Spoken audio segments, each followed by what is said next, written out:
We're doing Stop C on the architectural walking tour of Fitzroy and Collingwood. Let's go. This building is a workplace also designed by Wardle. And from the street, this is a 6-story concrete building with like one window.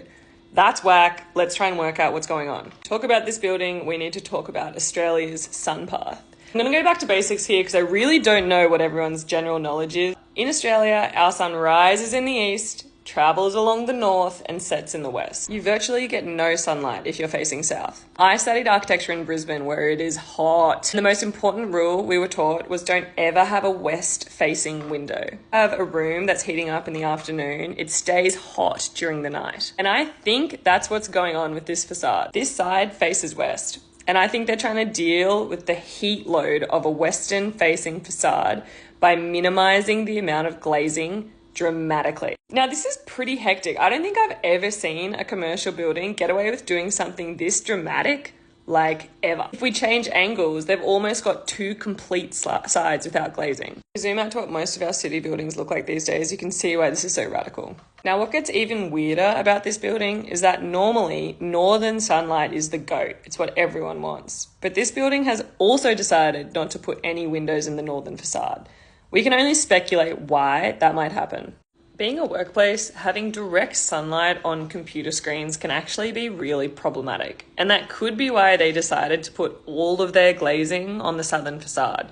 The one facade that will get absolutely no direct light. Also, notice how it's raking on an angle? It's a cool detail. I don't know why they did it, but it is cool. The other option is that maybe this little heritage building gets built up and over one day.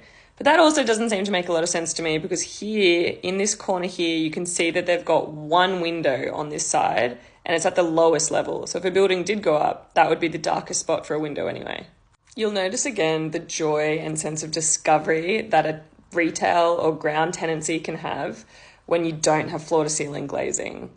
Being able to use windows to frame views means you get really cute reading nooks and window seats, and it makes you feel really different in the space. There's something else in this shot I wonder if you've noticed it. This building is built with a mass timber structure. Normally, you would be looking at concrete columns. For my sustainability freaks and geeks, timber is one of the best solutions the world has to decarbonize buildings. I did homework and I could only find the first ever mass timber building in Australia. It was built in 2012. That's not that long ago. And Australia's market for mass timber is estimated to make up only 5% of the global market. We are lagging behind. Why? That's actually what we're going to cover in Stop D, because this building here that I'm about to face in this video is the tallest timber tower in Melbourne. In Part D, we're going to cover off why timber is such a sustainable material, when you source it responsibly, and why concrete is bad news. See you then.